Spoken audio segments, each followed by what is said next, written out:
მოგესალმებით ეთერშია STASO TV-ის საინფორმაციო გამოშვება დღის მთავარ სიახლეებს მარია მელიევა გაგაცნობთ. ვულოცავ უწმინდესსა და უნეტარეს სრულიად საქართველოს კათოლიკოს პატრიარქს შიო მესამეს უმნიშვნელოვანეს მისიას. ამის შესახებ ძლიერი საქართველოს ლელოს ლიდერ მამუკა ხაზარაძის განცხადებაშია ნათქვამი. ისტორიული დღეა საქართველოს მართლმადიდებელ ეკლესიას ახალი საჭეთ მკრობელი ყავს. დღეს განსაკუთრებით მნიშვნელოვანია, რომ ეკლესიამ კვლავაც შეძლო საზოგადოების გამთლიანება, ადამიანებს შორის ნდობისა და თანადგომის გაძლიერება, ქვეყნის მშვიდობიანი და ღირსეული განვითარების მხარდაჭერა. საქართველოს ისტორიულად არის ქვეყანა, სადაც რწმენა, ტრადიცია და ევროპული მომავალი ერთმანეთის თანმხვედრია. ძლიერი სახელმწიფო შენდება მაშინ, როდესაც დაცულია როგორც სულიერი ფასეულობები, ისე თავისუფლება, ღირსება და ადამიანის პატევისცემა. წერს ხაზარაძე.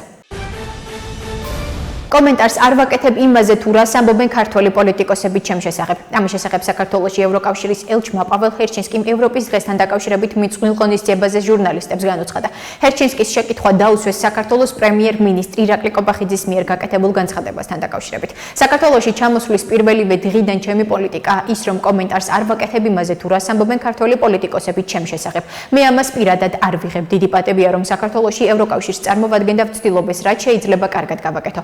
განაცხადა პაվել ჰერჩინსკი. ცნობისთვის, ირაკლი კობახიძემ განაცხადა, რომ პაվել ჰერჩინსკი ტრაგიკული პიროვნებაა და შესაბამისად ის ღონისძიება, რომელიც ტარდება მისი ხელმძღვანელობით, სამწუხაროდ დიდ ღირებულებას არ ატარებს. საქართველოს კათოლიკოს პატრიარქ შიო მესამეს ვუსურვებთ წარმატებებს ქართველი ერის სულიერი გაძლიერების უმნიშვნელოვანეს მისიაში. გუჯერა ქართული ეკლესია იქნება მშვიდობის, თანადგომის და ეროვნული ერთიანობის მთავარი საყრდენი ჩვენს ქვეყანაში. ამის შესახებ პარტია გახარია საქართველოსთვის დეპუტატმა გიგა ფარულოვამ ჟურნალისტებთან განაცხადა. მან სრულიად საქართველოს და ქართულ მართლმადიდებელ ეკლესიას ახალი პატრიარქის არჩევა მიულოცა. გარდა ამისა, ის აქციებზე დაკავებულების შეწყალებასთან დაკავშირებით გარკვეული სასულიერო პირების განცხადებებს გამოეხმაურა და აღნიშნა, რომ მისასალმებელია თუ კი ეს პროცესი დაიწყება. დაველოდოთ, ჩვენ მხოლოდ მივესალმებით. ადამიანები, რომლებიც დღეს რეპრესიული პოლიტიკის შედეგად სამწუხაროდ უკანონოდ იხდიან სასჯელს, უნდა იყვნენ სახლში. ეს ადამიანები სჭირდება თავიანთ ოჯახებს, თავიანთ ქვეყანას გარეთ და არა გამოკეტელ საკანში. შესაბამისად, თუ დაიწყება ეს პროცესი და რა თქმა უნდა, ამას ექნება შედეგი, ჩვენ მხოლოდ მივესალმებით. განაცხადა ფარულოვამ. ქალბატონი სალომე დაბრუნდა თავის სამშობლოში და იყო ზუსტად სწორ ადგილას, იქ სადაც საქართველოს და ქართველი ხალხის მიმართ მტრული რეზოლუცია იქნა მიღებული. ამის შესახებ საქართველოს პარლამენტის თავმჯდომარე შალვა პაპუაშვილმა ჟურნალისტებთან განაცხადა. მისივე თქმით, აბსოლუტურად ორგანული იყო ის სურათი, რაც ვიხილეთ. ჩვენ ვიხილეთ, რომ ქალბატონი სალომე დაბრუნდა თავის სამშობლოში, სწორ ადგილას იყო ზუსტად. იყო თავის სამშობლოში და იმ ადგილას, სადაც საქართველოს და ქართველი ხალხის მიმართ მტრული რეზოლუცია იქნა მიღებული. ასე რომ აბსოლუტურად ორგანული იყო ის სურათი, რაც ვიხილეთ. ქალბატონი სალომე თავის სამშობლოში საქართველოს წინააღმდეგ მტრული ნაბიჯების ერთ-ერთი თანაორგანიზატორი, განაცხადა პაპუაშვილმა. ცნობისთვის, საქართველოს მეხუთე პრეზიდენტი სალომე ზურაბიშვილი საფრანგეთის ეროვნულ ასამბლეაში საქართველოს შესახებ რეზოლუციის განხილვას დაესწრო. ინფორმაციას ზურაბიშვილი სოციალურ ქსელში ავრცელებს. საფრანგეთის ეროვნულმა ასამბლეამ რეზოლუცია 68 ხმით 28-ის წინააღმდეგ დაამტკიცა. წელს აბიტურიენტებს საკუთარი მომავალი პროფესიის არჩევა უწევთ უპრეცედენტო ქაოსისა და გაურკვევლობის ფონზე. განათლების ეს რეფორმა ოცნების არაკომპეტენტურობის კიდევ ერთი დადასტურებაა. ამის შესახებ პარტია გახარია საქართველოსთვის დეპუტატმა ტატა ხვედელიანმა ბრიფინგზე განაცხადა. მისივე თქმით, პრემიერ-მინისტრის მიერ დაანონსებული განათლების რეფორმა, რომლის განხორციელებაც დეკემბერში საკანონმდებლო ინიციატივი დაიწყო და დღემდე გრძელდება, არის ნაჩქარევი და გაუაზრებელი ნაბიჯი. ხვედელიანი აღნიშნავს, რომ მთავრობის მხრიდან დღემდე არ არის გამოცემული დადგენილება, რომელიც დაადგენს უმაღლესი სასწავლებლებში ფაკულტეტების გადანაწილებას. თანამედროვე ცხოვრება ახალი სირთულეების წინაშე გვაყენებს. ადამიანთა გულები გაუცხოებული და გაციებულია. ათასგვარი საცდური ანაცვლებს რწმენას, ზნეობრივ ფასეულობებს, ოჯახს და საყვარელ ადამიანებს. ამიტომ ერთი ორად მძიმეა ეკლესიის მწყემს მთავრობის ტვირთი, რთულია სარწმუნო და გონიერი მონის მსგავსად ღირსეულად გაუმკლავდე ამა სოფლის გამოწვევებს. მაგრამ აუცილებელია მეტი ძალისხმევა და ღვაწლი ქრისტეს რწმენის საკათებლად, მისი ცოცხალი სიტყვის ადამიანთა გულებამდე მისატანად. ამის შესახებ შიო მესამემ სვეტი ცხოვლის საკათედრო ტაძარში კათოლიკოს პატრიარქის რანგში პირველი ქადაგება განაცხადა. საქართველოს კათოლიკოს პატრიარქის თქმით, ეკლესიის მესვეურებს თანაბრად მართებთ გავიზიაროთ ხალხის სიხარულიც და ტკევილიც. როგორც პატრიარქმა ქადაგებაზე აღნიშნა, საჭიროა ფართოდ გაიხსნას ეკლესიის კარი ყველასთვის და მოძღვრებმა მხოლოდ ტაძრის ამბიონთან არ უნდა დაუცადონ მოყვაზის მოსვლას. საერთოდ შეწყალება ქრისტიანული სათნოებაა და იმედი მაქვს, რომ შესაძლებელია ასეთი რამ განხორციელდეს. ამის შესახებ ჭიათურისა და საჩხერის მიტროპოლიტმა მეუფე დანიელმა ჟურნალისტებთან განაცხადა, რითაც პატიმრების შესაძლო შეწყალებასთან დაკავშირებით დასმულ შეკითხვას უპასუხა. ჩვენ ვფიქრობთ, რომ ყველა ადამიანი, რომელიც თავის შეცდომას მოინანიებს, შეიძლება რომ იყოს შეწყალებული, განაცხადა მეუფე დანიელმა. გარდა ამისა, მეუფემ ახალი პატრიარქის ინტრონიზაციაზე ისაუბრა და აღნიშნა, რომ უნდა გაგრძელდეს ის გზა, რომლითაც პატრიარქი ილია მეორე მოდიოდა. კონკრეტულად გატარდება ყველა ის რეფორმა, რაც საჭიროა ჩვენი საეკლესიო ცხოვრებისთვის და რაც საჭიროა ჩვენი საზოგადოებისთვის, აღნიშნა მან.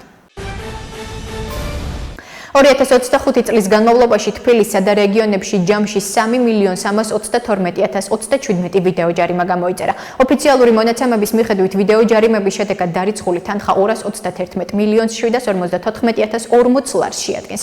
ამასთან ოფიციალური ინფორმაციის თანახმად გამოწერილი ჯარიმებიდან 1.5 მილიონზე მეტი ჯარიმის გადახდისას 20%-იანი შეღავათით ისარგებლეს, რის საფუძველზეც გადახდილი თანხა 80.145.842 ლარს შეადგენს.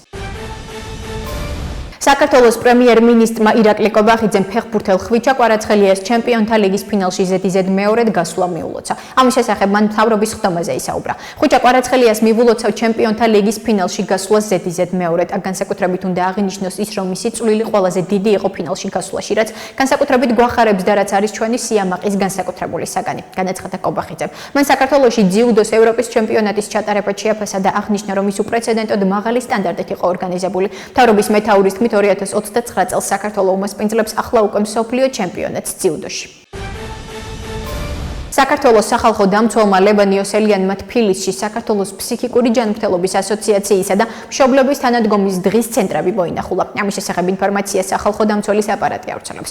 როგორც ინფორმაციაშია ნათქვამი, ორგანიზაციის ხელმძღვანელმა სახალხო დამცველს დღის ცენტრის მუშაობის სპეციფიკა, პროგრამა და მომხმარებელთათვის შეთავაზებული სერვისები გააცნო და იმ გამოწვევებზე ესაუბრა, რასაც ცენტრის ზრდასრული შეზღუდული შესაძლებლობების მქონე პირების შემთხვევაში ეწყდება. სახალხო დამცველმა დაათვალიერა დღის ცენტრების ფიზიკური გარემო. გაესაუბრა ხელმძღვანელ და დასაქმებულ პირებს, შეხვდა ბენეფიციარებს, განიხილა შეშმ პირთა დამოუკიდებელი ცხოვრების ხელშეწყობის მიმართულებით არსებული გამოწვევები, ყურადღება გაამახვილა შეშმ პირთა საზოგადოებრივ ცხოვრებაში სრულყოფილა ჩართვის მიზნით განათლებისა და დასაქმების მნიშვნელობაზე. ნათქვამია გავრცელებულ ინფორმაციაში. ახლა კი გაგაცნობთ უცხოეთის სიახლეებს. ამერიკის შეერთებული შტატების თავდაცვის მდივან პიტ ჰექსეთის განცხადებით, პენტაგონმა უკრაინაში სამხედრო მოსამსახურეები გაგზავნა, რათა რეალურ საბრძოლო პირობებში დრონების გამოყენება ისწავლონ. უკრაინული მედიის ცნობით ჰექსეთმა ეს განცხადება სენატის საკომიტეტო მოსმენაზე გააკეთა, რა დროსაც უმცირესობის ლიდერმა მიჩ მაკკონელმა უკრაინას ომის სილიკონის ველი უწოდა და ჰექსეთს კითხა მხარს უჭერს თუ არა პენტაგონის ოფიციალური პირების ქვეყანაში გამგზავრებას, რათა მათი გამოცდილებიდან ისწავლონ. ჰექსეთმა ხაზი გაუსვა, რომ მან პირადად დაამტკიცა დამატებითი პერსონალის უკრაინაში გაგზავნა. რუსეთში ენერგეტიკულ ინფრასტრუქტურაზე დრონებით დარტყმები განხორციელდა. ინფორმაციას გამოცემა როიტერსი ავრცელებს. კრასნოდარის მხარის რეგიონული ხელისუფლების ცნობით დრონებით თავდასხმა ტამანის პორტზე განხორციელდა, რამაც ხანძარი გამოიწვია. ასევე კრასნოდარის მხარის ოპერატიული შტაბის ცნობით თავდასხმის შედეგად ერთი ადამიანი დაშავდა. დრონის ნამსხვრევების ჩამოვარდნის შედეგად ასტრახანის ოლქში მდებარე ბუნებრივი აირის გადამამუშავებელი ქარხნის ტერიტორიაზე ხანძარი გაჩნდა. რუსეთის თავდაცვის სამინისტროში განაცხადეს, რომ ღამის განმავლობაში 286 უკრაინული დრონი ნეიტრალეს. რუსეთი დარტყმებს აგრძელებს და ჩვენს სარკინიგზო ინფრასტრუქტურასა და სამოქალაქო ობიექტებს მიზანში განზრახ იღებს. ამის შესახებ უკრაინის პრეზიდენტი ვოლოდიმირ ზელენსკი სოციალურ ქსელში წერს. მისი ცნობით უკრაინის საჰაერო სივრცეში ასობით დრონი რჩება და შესაძლოა დღის განმავლობაში დრონებით თავდასხმების რამდენიმე ტალღა განხორციელდეს. ღამით დარტყმებით დნიპროსა და ხარკოვში მდებარე საცხოვრებელ და სარკინიგზო ინფრასტრუქტურაზე, ოდესის ოლქის საპორტო ინფრასტრუქტურასა და პოლტავის ოლქის ენერგეტიკულ ობიექტებზე განხორციელდა. ჩვენი მებრძოლები ამ თავდასხმებს წინააღმდეგობას უწევენ და მხოლოდ გასულ ღამეს 111 დრონი გაანეიტრალეს, წერს ზელენსკი X-ზე. მისი თქმით, ყოველჯერზე, როდესაც ომი ახალი ამბებიდან ქრება, ის რუსეთს უფრო მეტი სისასტიკისკენ უბიძგებს. ირანში სიკვდილით დასაჯეს მამაკაცი, რომელიც ისრაელის სადაზვერვო სამსახურის სასარგებლოდ ჯაშუშობაში იყო ბრალდებული. ინფორმაციას როიტერსი ირანულ მედიაზე დაყრდნობით ავრცელებს. უფლებადამცველი ჯგუფის ცნობით 22 წლის ეჰსან აფრახშეტი 2024 წელს დააკავეს და 2025 წელს სიკვდილით დასჯის განაჩენი გამოუტანეს. მოგვიანებით ირანის უზენაესმა სასამართლომ განაჩენი ძალაში დატოვა.